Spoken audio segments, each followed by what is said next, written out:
When evening's purple shadows turn to gloom and darkness, dread, superstition, and fear of the unknown linger. Underneath the shadows of a conscious world, in a deserted corner of your mind, sits an abandoned theater with only one seat. Please, come in. We've been expecting you. The show's about to begin. Open the eyes of your imagination and focus on the flickering screen of your own reality. There. See it? It's our latest episode of The Night Shift, presented by the Sioux Empire Community Theater. It is 1924, the Roaring Twenties, a time of tremendous ambition and growth, when men with drive and passion could make a fortune or a name or a discovery. One of those men is Dr. Harold LeClerke, who is expounding to a group of his peers. And so, gentlemen, I submit to you the greatest civilizations to be discovered are not the ancient worlds of Egypt, Babylon, or even Atlantis, but are ones alive today, whose civilizations are just coming into their prime, who wait on the edge of the world's stage, looking for their contribution to the world's depository of wisdom and knowledge. Either which you could use more of, Doctor. Gentlemen. The Society has invited Dr. LeClerke precisely because of his knowledge of emerging cultures. You mean his fantasies of emerging cultures? And so we will hear him out. Do you mind a time of questions, Doctor? I am willing to answer an intelligent question, Dr. O'Keefe, if there are any. Dr. LeClerke, you are aware of the discovery of Tutankhamun's tomb and its tremendous value to the understanding of Egyptian history? Of course.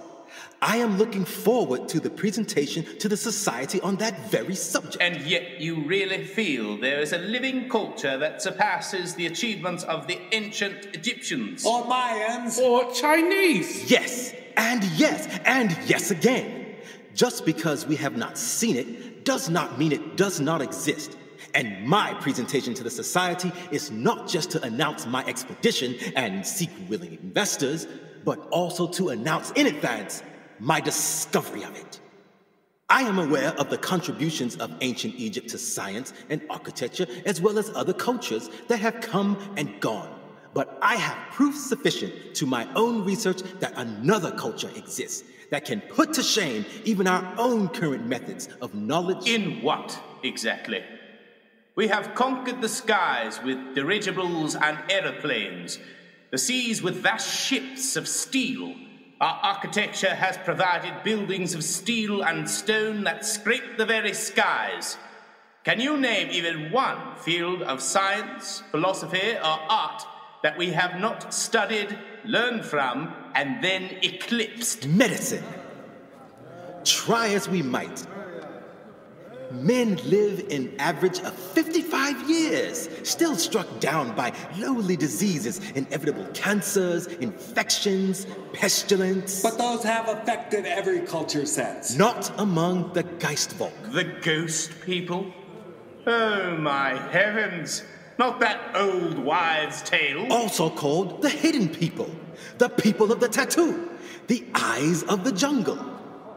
I'm simply saying the recent reports of a malarial German missionary claiming the existence of a ghost people are just the latest chapter in a story known for centuries in Central America. As have more concrete realities of yellow fever, dengue fever, hostile natives, impossible terrain, and the malaria you've already mentioned. It's a fool's dream, LeClerke. Not a dream. A culture of people who suffer no known disease, who live unbound by age into their 80s, perhaps further, with strength and stamina we can only dream about, whose knowledge of medicine and healing would put any European or American hospital to shame. In the middle of the jungle. Completely hidden. Underneath your very noses. Proof of the people of the tattoo. Where did you get that specimen jar? You mean the specimen in it. It's a hand. What's on it? If you mean what is tattooed on it, look closer, gentlemen. The intricate delicate proof of the genius of a people who are masters of camouflage, medicine, and natural science. And hear my promise. The next time I appear before the society, I will appear with the living proof of the world's most advanced medical culture, the people of the tattoo. Our opening scene closes with a group of astonished scientists gathered around a specimen of a human hand. But not just any hand. A hand intricately tattooed with a background of subtle shades of greens, varying from emerald to near black, and overall a leaf pattern so lifelike that one can easily imagine how they received their name. But as bizarre as the image is, the reality to unfold will make witnesses to the event wish they had never been there. Act 1 of tonight's Night Shift Theater presentation, The People of the Tattoo, will begin after this. Hey there, this is Jordan Deffenbaugh, the educational coordinator for the Sioux Empire Community Theater, and I just wanted to let you know, thank you for listening, really appreciate it. Also, if you wanted to support the community theater right now in these challenging times, you can do it without spending a dime. This is how you do it. Just go to www.ourmayberry.com. And Mayberry spelt like from the Andy Griffith Show, the town of Mayberry. So our, MAYBERRY.com. So you go there, click join, and click on the Sioux Empire Community Theater campaign and register as a supporter. It's completely free. As local businesses register their support, you can make purchases from them knowing that a percentage of the sale will go to the community theater. It's a win-win-win. Remember, go to ourmayberry.com, click join, and register your support for our campaign. Thank you for listening. Myths and legends of lost cultures and civilizations have been around for centuries, as has the legend of native people gifted in the art of healing and medicine. A secretive jungle tribe called the People of the Tattoo were the focus of an astonishing lecture given by Dr. Harold LeClerke, the most famous, if not foolhardy, anthropologist in the world. But that was months, no, years ago. The controversial evening at the Society has faded into memory, and so has LeClerke. No news, no reports, nothing. Until a cold and rainy night at the London home of Dr. Reginald O'Keefe, still current chair of the Society, as he was at the time LeClerke gave his controversial presentation over 3 years ago. Good evening, Dr. O'Keefe. And to you as well, Maggie. Though good night might not be the term for this evening. Not fit for man nor beast, as they say. And speak of which, there's a strange man who came by to see you. He wouldn't be put off, so I put him in the library. Most insistent he was. This close to calling authorities I was. But I know you likes your privacy. Yes, that's quite all right, Maggie. I'll take some coffee in the library. Have you lit a fire? Yes, Doctor. Good. I'm chilled to the bone. And if you would bring in a plate of sandwiches, please? Strange visitors have a way of rousing my hunger. So, I trust you have reason for frightening my housekeeper half to death. No lights, please, Doctor. Oh, well, I hope you don't mind another log on the fire. It's a bit chilly out. That would be fine. I see. You're a bit chilly yourself. Can I take your coat? No. There's a chair here by the fire. I'm fine where I am. Oh, I see, Mr. Fine, where I am. Care to share the nature of your visit? I found them, O'Keefe. I'm sorry? I found them. My God. Is that you, LeClerke? I found them. You mean the hidden people? Yes! Good Lord, man. This is fantastic news. Let me ring the Society membership. Maggie? No! Just you. Wait until you hear my story. You must hear my story first. In a shadowy library on a rainy London night, two men stare into the flames of a flickering fire as a fantastic tale is told. It was 3 years ago we started our journey. But in the jungle, time seemed to have no meaning. Our group had dwindled to 3. Sims, a research scientist specializing in plant biology, myself, and our guide. The sickening heat of the jungle. Day after day, our misery, hacking through a wall of jungle, bitten by flies, mosquitoes, leeches, threatened by spiders and snakes, and all manner of jungle predators. The nights brought darkness, but no relief to the heat. Sweat or exhaustion, we lost all track of time. Sims in particular hated the jungle we seemed trapped in. Blast these shadows. Blast this bleeding jungle. I'd give a week's pay just to see the sun. Well, start climbing then. I suppose we're about 200 feet below the jungle canopy. And 2,000 miles from any bit of civilization. A cold beer and a bath, and I'd die a happy man. Sims, once we get back, you'll have all that and more, and a name in the history books. More likely a name on a bleeding tombstone in the bleeding middle of the bleeding jungle. But in for a penny, in for a pound, like they say. It is done. What's that, Outooba? It is done, you pay me now. It is done when I say it is done, Outooba. You say you want Alatumbi people. Yes, the Alatumbi people, as you call them. The people of the tattoo.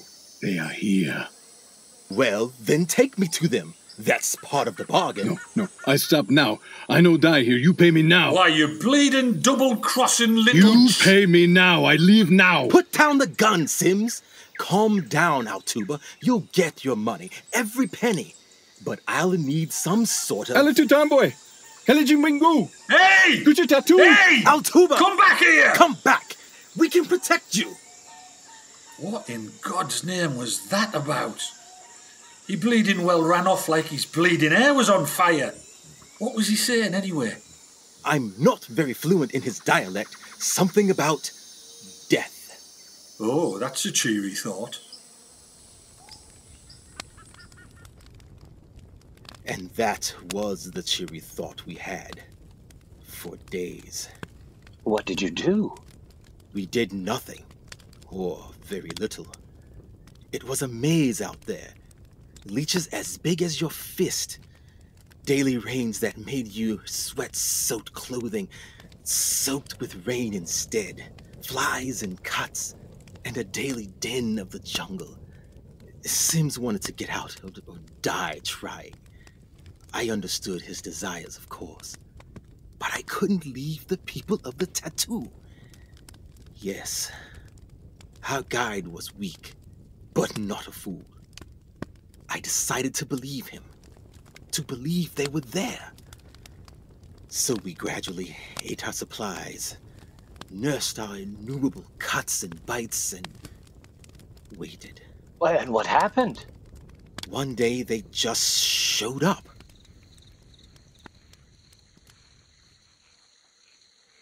Well, that cups it. The last of the coffee and the last tin of hash.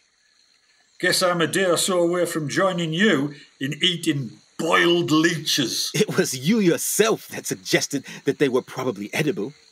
If you close your eyes, you can halfway imagine you are eating, say, a clam, only with a rather muddy, mealy taste. Ugh. Well, they won't kill you, and they have protein. Yours. I suppose there's a kind of justice in eating something that was eating you first. But I'll be a lot more bleeding desperate than I am today before I eat one of them buggers. Well then, I'll see you in about 3 days then, chap. They are better with the seasoning we use, and we eat a different kind. What the? Who said that? I did. Bleeding hell! Back off, whatever said that. Put the gun down, Sims. The hell I will. No bastard is going to sneak up on me without me being protected. We will not hurt you, Mr. Sims, but we could if we chose to. There are 20 of us here. Put your gun down, and you will see us. Do it, Sims. There. Good. Sims, look! My God almighty! He's green! And there's another one! It's like he's made of leaves. And above! 1, 2... They're all around us! As we have been for many days, Dr. LeClerke. You have made us curious. Who said that? Get away from me! Shh. Quiet. Quiet, Dr. LeClerke. Mr. Sims. We have decided to help you. Be calm and you will see us for who we are. People just like you. And just like that, our eyes became able to see shapes together until we started seeing them. Fright soon was overcome by an inexpressible joy as I realized I had found them. The people of the tattoo. The Alatumbi. Yes, that is one of your names for us, and as good as any other. Your skin is beautiful. How come you speak English? Languages come easily to our people, and we have been near you since the day your guide left. How can that be? How are you able to pattern your skin like that? How can we get out of here? What is the size of your village? Many questions, and you will have answers. Come, gentlemen, follow me. Will you hurt us? We shall see, Doctor. We shall see. Hundreds of miles from civilization, a strange tribe of weirdly camouflaged and tattooed natives have rescued 2 English explorers. Or have they captured them? Act 2 of our Night Shift Theater presentation, The People of the Tattoo, will continue after this.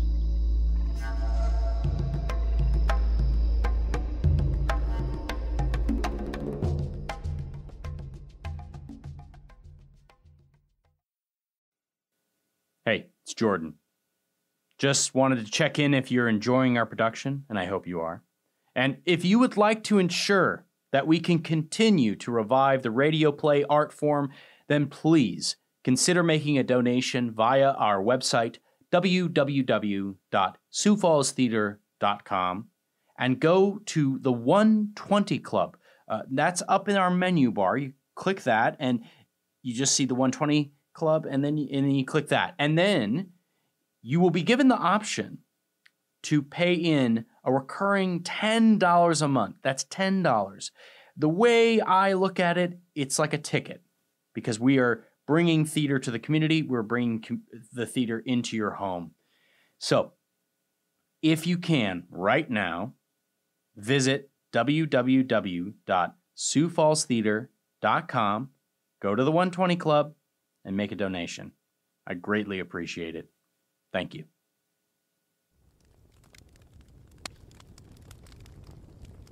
Act 2 of our story, The People of the Tattoo, is caught between 2 worlds. One, a trackless, steamy jungle in Central America. The other, a cold and rainy London estate, where a strange visitor unravels his tale amidst the flickering light and stark shadows of firelight, where the burning logs cannot unthaw the sense of foreboding that hangs over both host and guest. So they do exist. Yes. And you discovered them. Dr. LeClerke, a drink to your success, then. Success? Wait for the end of my tale to see if you still have the same opinion, Dr. O'Keefe. How long were you there? It is hard saying. At first, we were overcome with relief, then intense curiosity over the tribal ways and habits of the Alatumbi people. Sims and I would gather each night and share notes, excited as children discovering a new toy. I've never seen the like of it. Even though I know what I'm looking for now, they seem to melt right into thin air. And try as I might to follow after them, I crash about like a rhino, while they just glide along without a sound. And such agility! I saw one with my own eyes, a boy of no more than 10, leap into a tree limb 10 feet off the ground, and his mother following after with a baby on her back. Right you are. These women climb to the treetops, picking herbs and plants, carrying young'uns, chatting on with others. Easy as kiss your hand. Yes. And many of the children they carry are fairly large. It's like they don't want them to grow up. And the wailing when they tattoo the little ones. Yes. Have you seen the ritual? No, they seem to keep that a secret above all else. Yes, I know what you mean. Crying in the night and wailing. Next day the young one sits next to his parents, everyone all stoic and proud, and the chief says, "Now he begins his journey." And there, right on his or her little foot, is a tiny leaf tattoo. Now you say chief. What do you think Loombari is to the tribe? Hard saying that. Nobody seems to get sick, ever. So you can't say medicine man. Police chief, maybe. I wonder if it's not more ominous than that. Bleeding right you are there, Doctor. I don't have to speak a language to see fear in people's eyes. Yes, you are right, Sims. They sing songs and chant. Many are beautiful. And yet, I have yet to see them smile. Hello, gentlemen. Loombari, greetings. I must say you gave me a little fright there. I am sorry, Doctor. My apologies. I have come with a question, and perhaps a favor to ask as well. What is it? I see you, Mr. Sims, looking into that shiny metal object for many days. What is it you see? Oh, it's a microscope. At least, it can be if I can keep the rust and corrosion off it. I use it to examine the plant life you have around here. A microscope is used to make very small things appear large. Even in this jungle of plants and animals, there is another, even more bounteous jungle that is smaller than the point of one of your hunting dots. Ah, and what do they tell you? Many things, Loombari. We believe there are medicines hidden here in your jungle that can be of great benefit to my people. And what do you mean by medicine? Well, you know, like when people get sick and the like. Yes, I have seen it in other tribes. But not in your own? The people of the tattoo do not get sick. Yes. Speaking of tattoos, tell me, Loombari, would it be acceptable to see a tattooing ceremony? Listen for the drums tomorrow, and come to the circle of fire. Excuse me, gentlemen. Good night.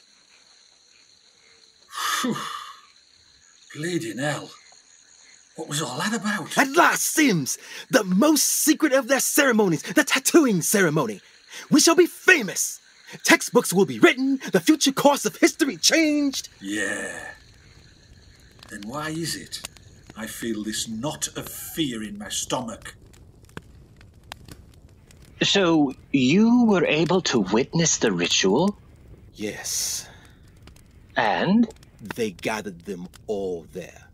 From the toddlers to the old, and over it all, Loombari stood.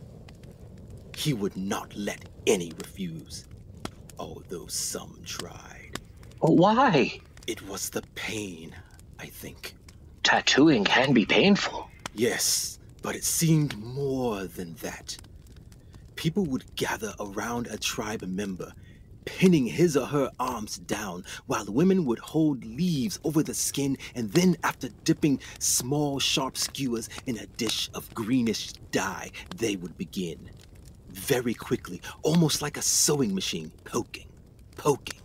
Sometimes the feet and ankles of the young, to the torso and higher for the adults. Arms and shoulders for the elders. All the while, the tribe members would drink this vile-smelling liquid, chanting songs and wailing. The light of the fires cast shadows not unlike in this very room. It was fascinating, horrible, awful, and riveting. I wish I had never seen it.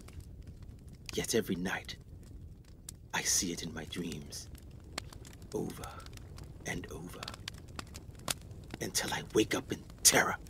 But surely it, at the end of the day, was just another ceremony, and you yourself had commented on their effective camouflage and even beauty. Yes, but at the center of it all was Loombari, insisting that all must be tattooed, all must drink the vile potion, and all must submit to his desires, his control.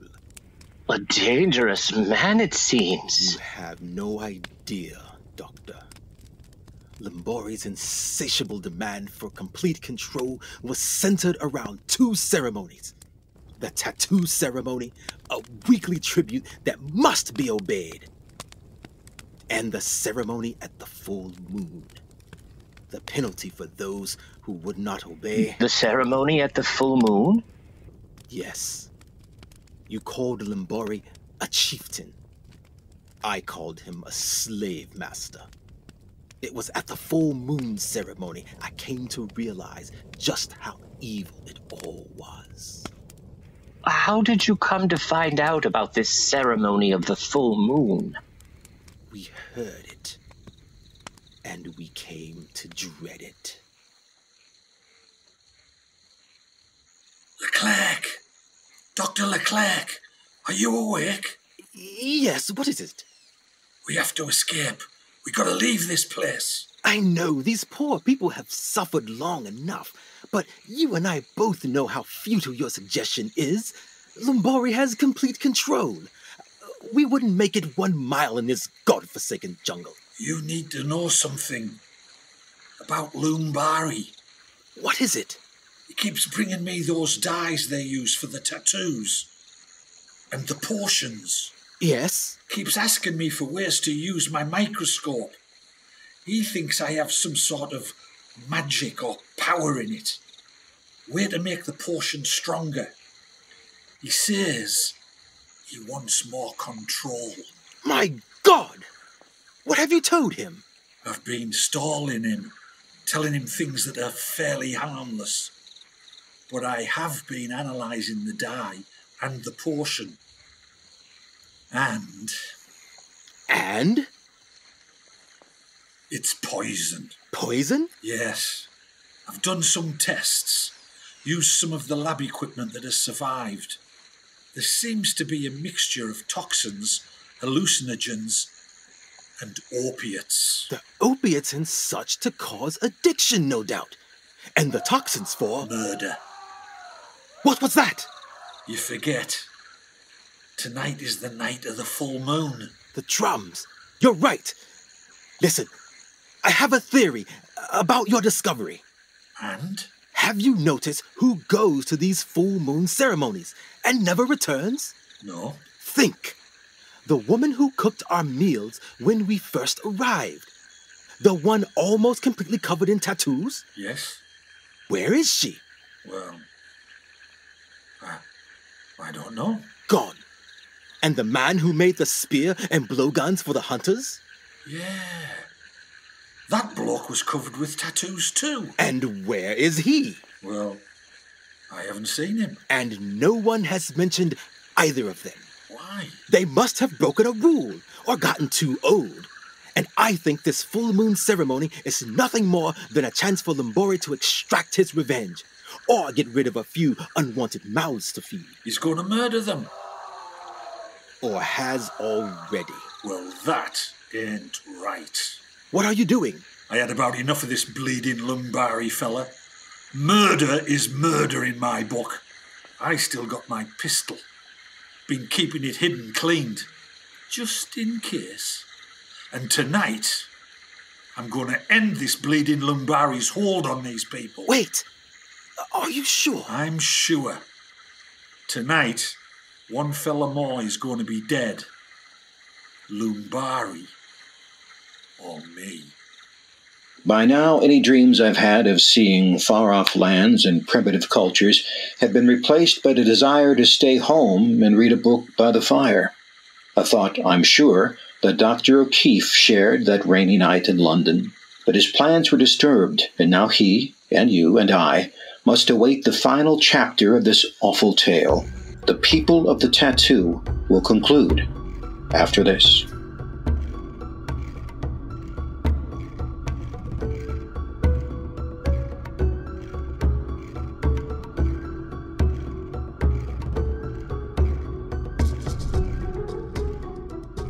A quiet night by a cozy fire has been turned upside down for Dr. Derek O'Keefe. An unwanted stranger to his London estate is describing a horrific journey to a jungle tribe where they witness the rituals of torture and murder. Good heavens, man! The risk you took! And a horrible scene it was. By the time we crept into position at the far edge of the fire, the entire assembly of the tribe were gathered around two of the older members of the tribe. They were bound, arms and legs, writhing and screaming as Loombari wrapped a leaf like a tourniquet around their necks, stabbing that infernal needle into the poor necks of the victims, while the people danced and writhed about like maniacs. In a frenzy of rage, Sims pulled out his pistol. Get away from him, you bleeding murderer! Get back! Back, I say! Or the next dead bloke will be you! You are too late, Mr. Sims. He is dead. He suffered much, and you were no help to him. You are too late. So help me, Loombari. If you don't step away from him, I'll plug a hole in your forehead big enough for your fist. You are a fool, Mr. Sims. You are meddling in things beyond your power to control. I warn you, do not touch him. No pulse. He's dead. And now it's your turn, you bleeding devil. With a primal scream, Loombari leapt at Sims. Sims fired, but it was too late. Soon a frenzied mob of crazed natives overwhelmed Sims and turned on me. You fools! You know nothing of what I've done. The work I've gone through, the dreams now ruined. And now, you both must die. I was put in a hut, while I could hear the tortured screams of Sims, bound tightly. I was forced to listen to his screams of pain. I begged and pleaded to see Loombari. Nothing seemed to work, but the ropes they used were vines. My desire was strong. Hour by hour, I worked those vines until my wrists bled and my arms screamed in pain, until finally... done. Free. Now for Sims. LeClerke. You came? Yes, I'm here. Robert, what have they done to you? My God. They've covered you in tattoos. Doctor, please. Don't. Shh, quiet. Let me get you out of here. It's too dangerous. You did the right thing. It was I who was a coward. No, you're wrong. We were wrong. We shouldn't have come here. So, Dr. LeClerke, I see you have escaped. Your foolish attempts to save your friend have now doomed you both, and there is nothing I can do about it except warn the others. Oh, what in the devil? What others was he talking about? And good God, man, how did you manage to escape? Loombari helped me. He's the reason I'm here. Oh, what are you? You see, I was wrong. Sims told me that at the end. But I didn't listen. I couldn't understand. You're talking gibberish, man. They are not the people of the tattoo. They are people trapped by the tattoo. Trapped? It is not a tattoo. It is a parasite. A parasite? It enters through the skin of the foot, or through a cut. There it grows underneath the skin, blooming, growing, twining its way higher and higher. But the woman with the skewers are trying to kill the plant. They use poison. It helps, slows it down. But it is painful. Very painful. The drugs kill the pain, but it never goes away. A parasite? The plant has advantages. Its attack on the body stimulates the adrenal glands, giving the Outooba tremendous strength and agility. The parasite is jealous. It attacks all other diseases, preferring to have the host all to itself. How terrible. When the tattoo climbs to the neck, its life cycle is over. As it kills its host, it releases a spore, making it especially contagious. So the full moon ceremonies? It seems the parasite is based on a lunar cycle. The ceremony was Loombari's method of quarantine. So Loombari was trying to help his tribe. He saw our equipment and thought perhaps he could use our technology to find out more about the parasite. That is why he appeared to us in the first place. How did you avoid the tattoo? We had boots. We were kept isolated for the most part. Loombari was protecting us. That's what Sims meant. We were wrong about Loombari. The tattoo, everything. By rescuing that dying woman, Sims sealed his own fate. It took him 3 long weeks to die, covered by those tattoos. How did you get back? Loombari. He led me out. It was a matter of just a few weeks for me to come to you today. But why? To keep them hidden. To stop the search. Search? The search for the hidden people. A search I boasted about and promoted. But it must be known. I made the whole thing up. I am a deranged man, a huckster, a con man. You must tell everyone. Are you saying this is all made up? A fabrication? I'm saying, asking, begging that you make it so. Dr. LeClerke, are you all right? Stay away. My God, man, what has happened to you? My wrists, rubbed raw, became infected. Here, take some water. Step away. I'll set it here on the mantle. Your hands! Are those the tattoos? Not just my hands. It has spread. Are you contagious? Soon. Very soon. I can feel it crawling. The pain. Please. You know what must be done. You're bleeding. The sores are infected. Here. Well, it's not exactly pure alcohol, but the gin in the decanter should disinfect the wound. No! Stay away! No! You don't understand! I'm a medical doctor. Stay away! Look out! You'll start a fire! Get away from the decanters! These bottles should do. No! Look out! The curtains! What is going on, Doctor? It's on fire! Get out, Maggie! Ring the fire department! Remember what I said! Remember what I said! LeClerke, come out! Save yourself!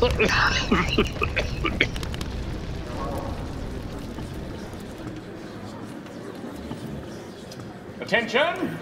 Order! Order! Dr. O'Keefe will address the membership. Yes, well, thank you all for your notes and calls of concern. Was much destroyed in the fire? Yes, regretfully, no one hurt, thankfully, except for the maniacal LeClerke. What happened? He was deranged, a madman. He wandered in the jungle, lost with his expedition and ultimately his mind.